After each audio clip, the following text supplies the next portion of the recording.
It is now officially confirmed. Nancy Pelosi is expected to visit Taiwan, according to Taiwanese and U.S. officials, so reports CNN. This is very serious.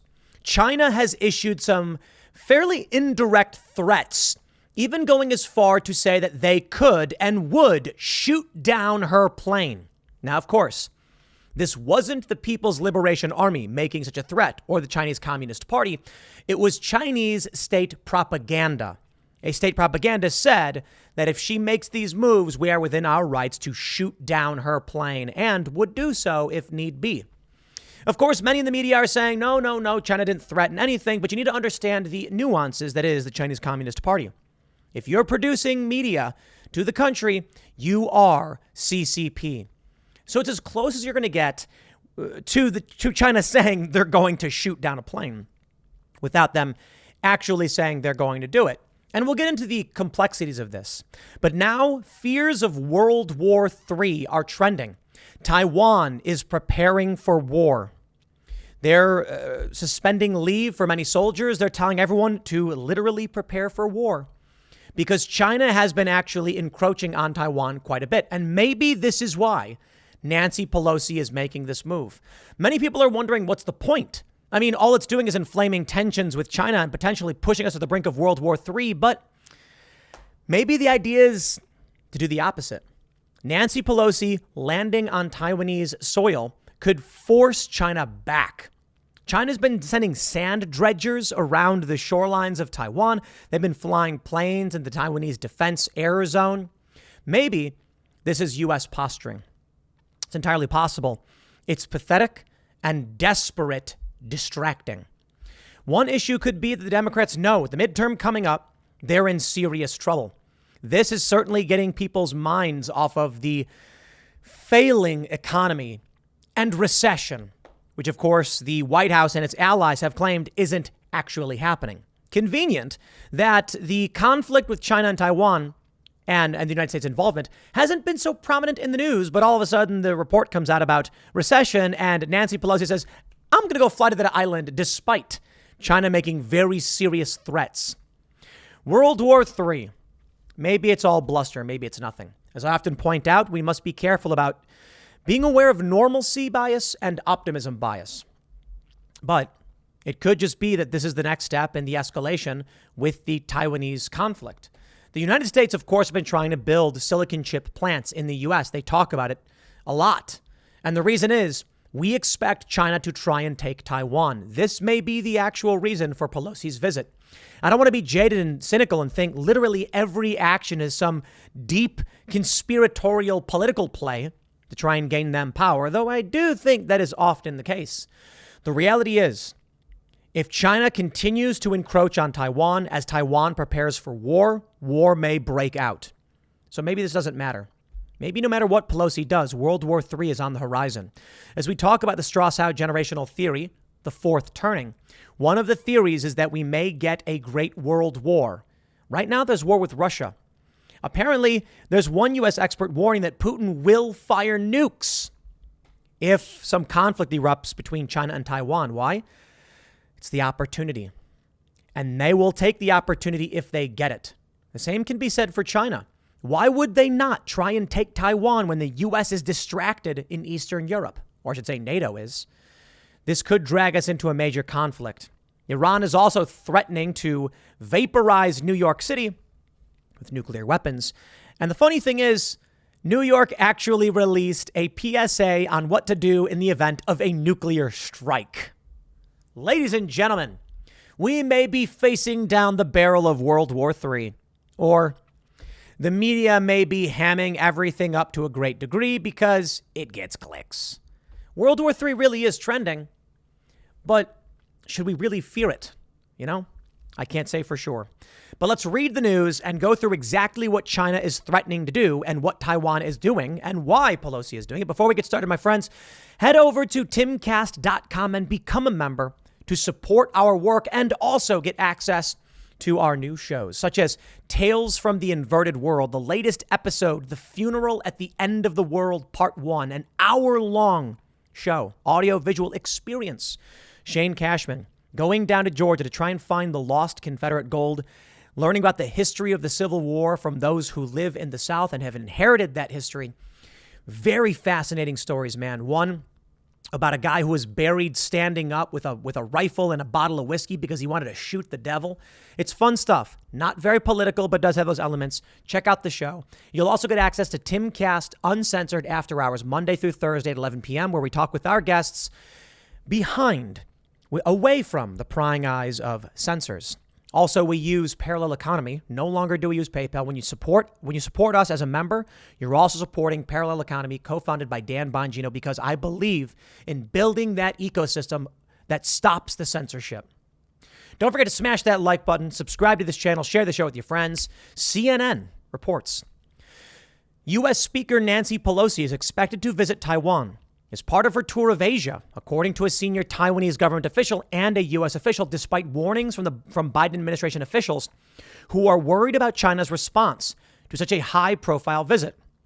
The stop, the first for a U.S. House Speaker in 25 years, is not currently on Pelosi's public itinerary and comes at a time when U.S.-China relations are already at a low point. The Taiwanese official added that she is expected to stay in Taiwan overnight. It is unclear when exactly Pelosi will land in Taipei. The U.S. official added, the Defense Department officials are working around the clock on monitoring any Chinese movements in the region and securing a plan to keep her safe. I will note, a U.S. aircraft carrier, I believe the Reagan, and a strike group moved into the South China Sea just before Pelosi started her trip. I believe she is currently in Singapore. During a regular foreign ministry briefing Monday, China warned against the egregious political impact of Pelosi's planned visit to the self-governing island that China claims as part of its territory, and reiterated that its military won't sit idly by if Beijing feels its sovereignty and territorial integrity is being threatened. Quote, we would like to tell the U.S. once again that China is standing by, and the Chinese People's Liberation Army will never sit idly by. China will take resolute responses and strong countermeasures to defend its sovereignty and territorial integrity. Foreign Ministry spokesman Xiao Lijian told reporters, when asked about the fallout from Pelosi leading a congressional delegation to Taipei. As for what measures, if she dares to go, then let's wait and see, Xiao added. Though China's military did not mention Taiwan, the People's Liberation Army's Eastern Theater Command said it would bury incoming enemies in a video posted online Monday, showing off its weaponry and fighting tactics. Quote, firmly stand by and ready for the fighting command. Bury all incoming enemies. A message posted on Weibo said. National Security Council Coordinator for Strategic Communications John Kirby said Monday that the Biden administration will support Pelosi on a trip to Taiwan. Quote, we want to make sure that when she travels overseas, she can do so safely and securely, and we're going to make sure of that. There is no reason for the Chinese rhetoric. There is no reason for any actions to be taken. It is not uncommon for congressional leaders to travel to Taiwan, Kirby told CNN, Brianna Keller on New Day. Except, of course, the last time this has happened, I think, was in the 90s with Newt Gingrich. That's what I read in a previous article. Perhaps it's not true. Or I should say, it's the highest ranking member. That's probably what it is. The highest ranking U.S. official, Speaker of the House, since Newt Gingrich. Perhaps there have been others who have traveled there. Asked if the U.S. was prepared for fallout with China over the visit, Kirby said there is no change to our policy, no change to our focus on trying to keep a free and safe and open Indo-Pacific. The issue of Taiwan remains one of the most contentious. President Joe Biden and his Chinese counterpart Xi Jinping discussed it at length in a 2-hour and 17-minute phone call on Thursday, as tensions mounted between Washington and Beijing. And on that phone call, I will just add, Xi Jinping issued a threat. Play with fire and you will get burned. How?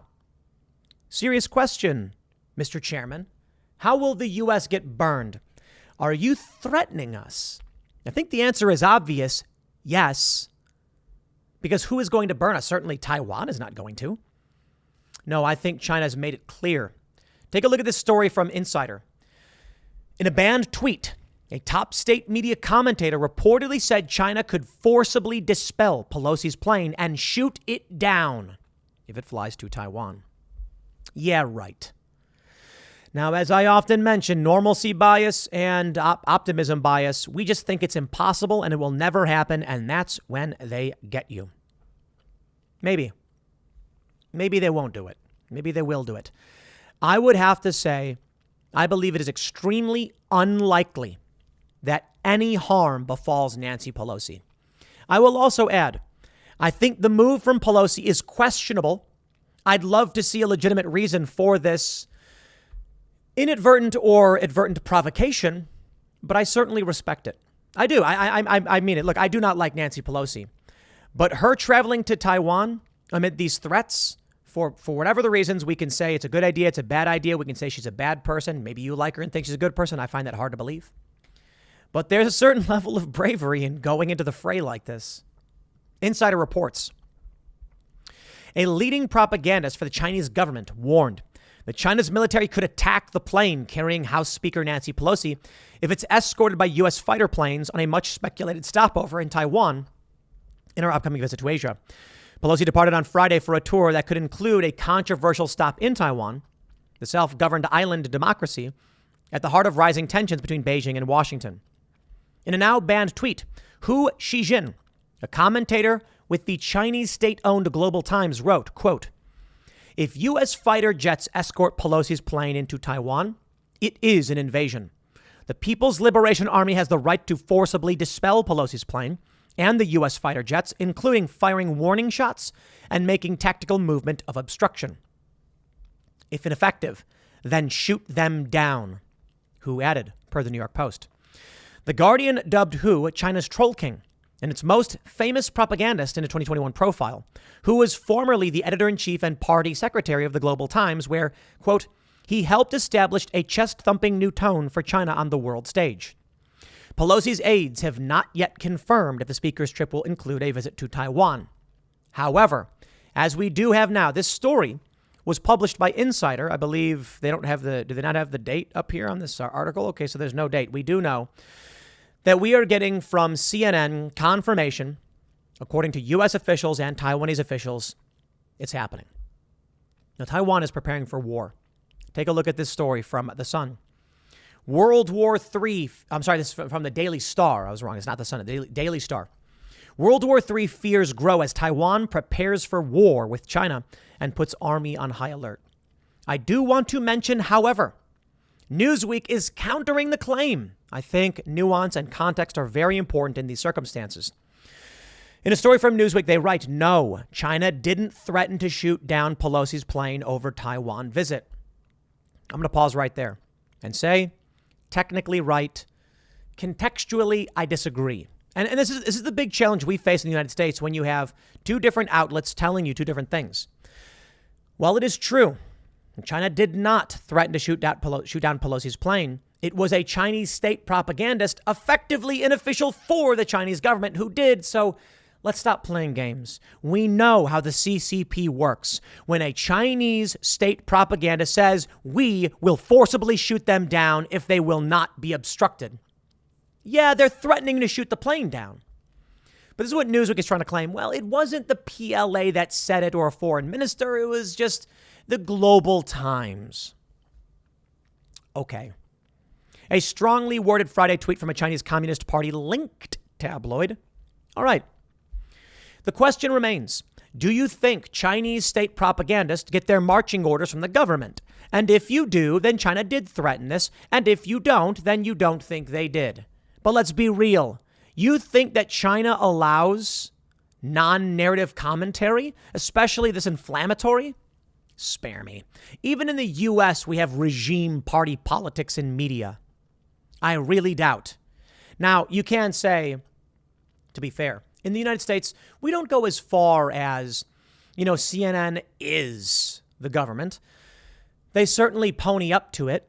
They certainly have former government officials who come and comment on certain news stories. There's a big difference. While we may be concerned about the likes of, Operation Mockingbird, I think it was, when CIA agents were infiltrating media, it may be the case.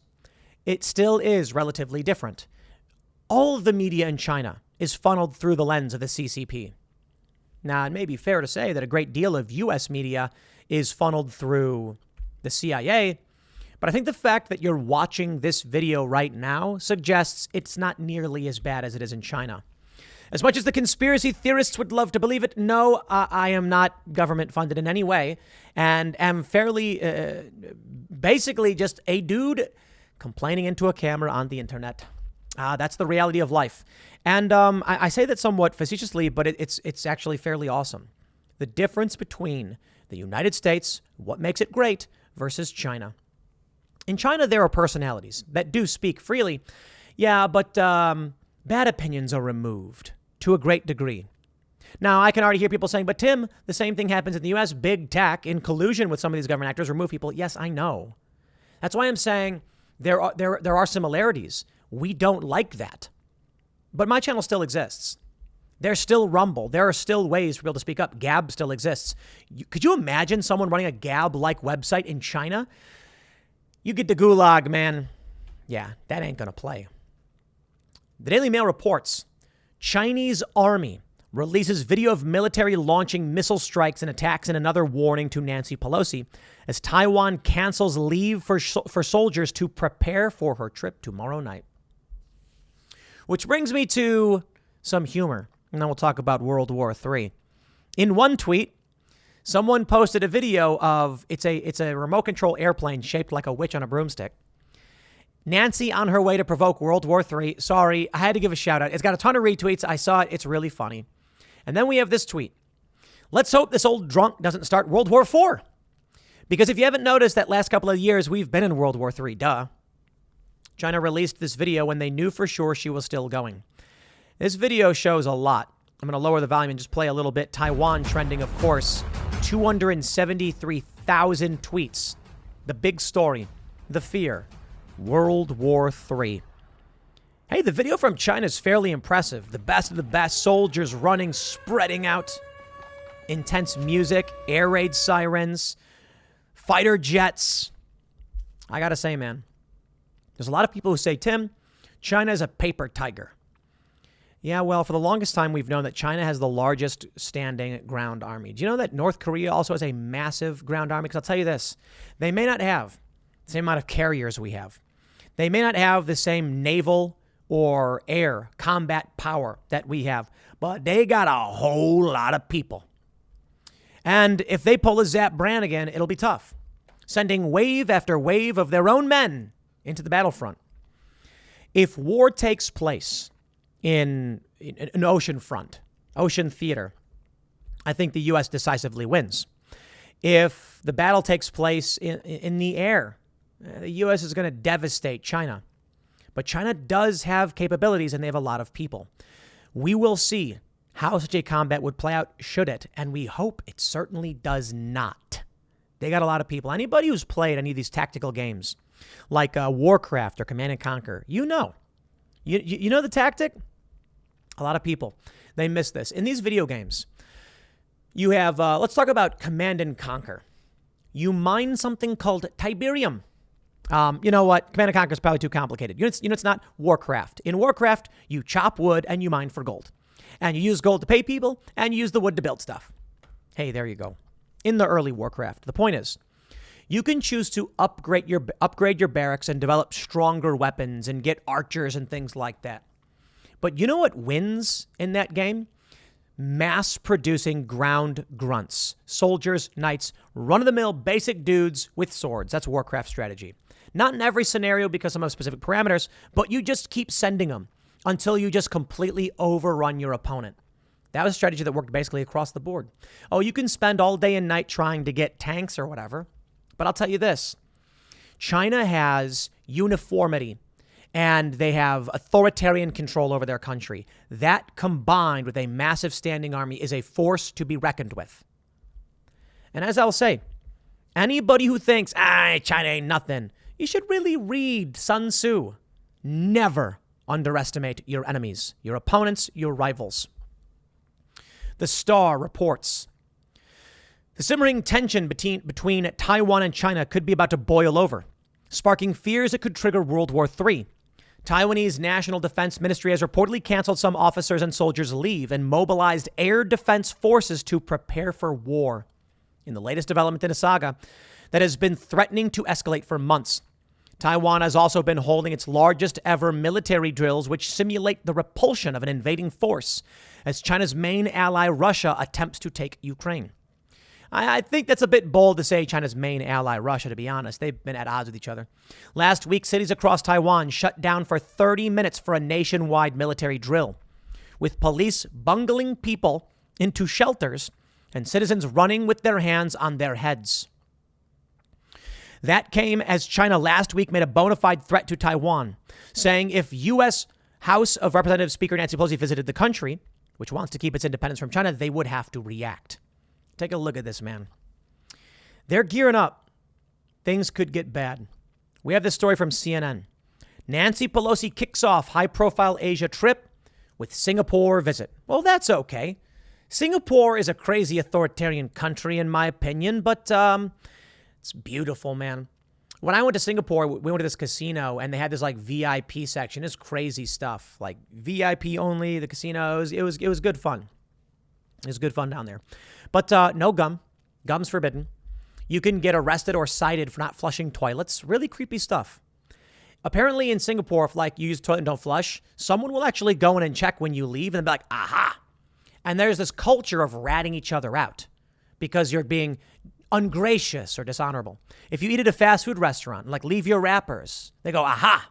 And they'll report you. It's like cancel culture on crack.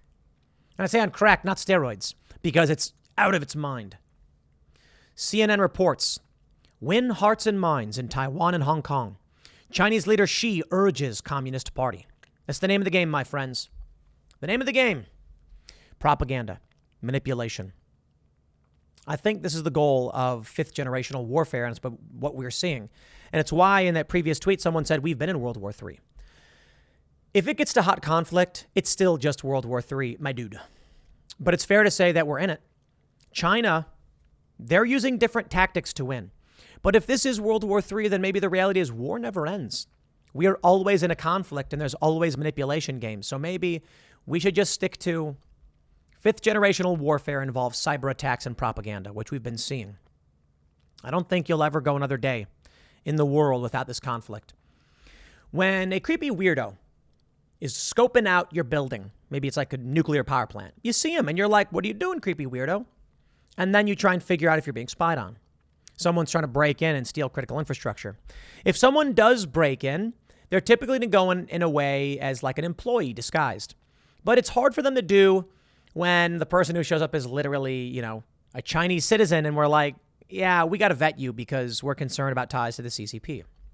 With cyber attacks, it's much easier to mask yourself and appear like any other IP from any country and infiltrate these systems without anyone knowing. In which case, in a true fifth generational third world war, you will see food factories bursting into flames, warehouses bursting into flames, oil refineries exploding, power plants shutting down, blackouts, internet outages. Hey, wait a minute. Those things have happened. Now, it's hard to know if any of these things are actually war or if it's just sometimes these things happen. No idea. And that's the danger of fifth generational warfare. You will never see it coming. Unless it breaks down back into what we call third generational warfare with massive nukes raining hellfire on cities. Express.co.uk warns. World War III as Putin to, quote, launch nukes if China invades key area. If China invaded a key area of Russia, which is why I said the idea that China and Russia are key allies. World War III has been mapped out by a U.S. military expert who told Express.co.uk that Vladimir Putin would launch the nukes if China invaded key areas of Russia. They say, Putin's nuclear threats have continued in recent weeks as he claimed the Kremlin would deploy its newest nuclear-capable intercontinental ballistic missile, able to reach Britain in 3 minutes by the end of 2022. Against the backdrop of Russia's threats, U.S. military experts have analyzed how the nuclear arsenals of the world superpowers stack up and reveal the circumstances in which Putin would launch the nukes. Dr. John Callahan is a former diplomat and State Department spokesman who now works as a military advisor and a dean at New England College in the U.S. So I can't remember exactly what I said in the earlier in the segment. So let me just issue a clarification, correction, editorial statement. I believe I accidentally or incorrectly is a better way to put it, said that they would fire the nukes if China invaded Taiwan. The issue is that they would launch if threatened from China, because I suppose the idea is Russia said if their sovereign borders are threatened, if Russia's continued existence was threatened. So clarification, correction on that regard. We also have this from Iran. We have Iran vows to build nukes if provoked, turn New York into hellish ruins. What a day. What a day. August 1st. 2 Telegram channels with ties to the Islamic Revolutionary Guard Corps posted a 2-minute video Saturday that vowed to quickly start building nuclear bombs if the U.S. or Zionist regime make any stupid mistakes, according to Iran International, a London-based news outlet. The video claims secret underground facilities in Fordow, near Qom, are close to working to turn the Islamic Republic into a nuclear power. Quote, the nuclear facilities of Fordow have been built deep under the mountains of Iran and are protected against trench-busting bombs, even nuclear explosion, the video reportedly states. All infrastructures required for nuclear breakout have been prepared for it. Okay. Look, man, maybe it's all bluster. Iran saying this stuff is only going to get the U.S. to put more sanction on it and not let them build. Plus, I don't know if you guys remember Stuxnet, a worm which blew up Iranian nuclear centrifuges. While this may be bluster, it may be a big distraction. The reality is Nancy Pelosi is expected to go to Taiwan. And that does not sound good for the world. China is not going to just sit idly by. That's reality. But what can they really do? Now, I wonder. I don't think China would shoot down Pelosi's plane because we're in a new era of warfare, but would China deploy hackers?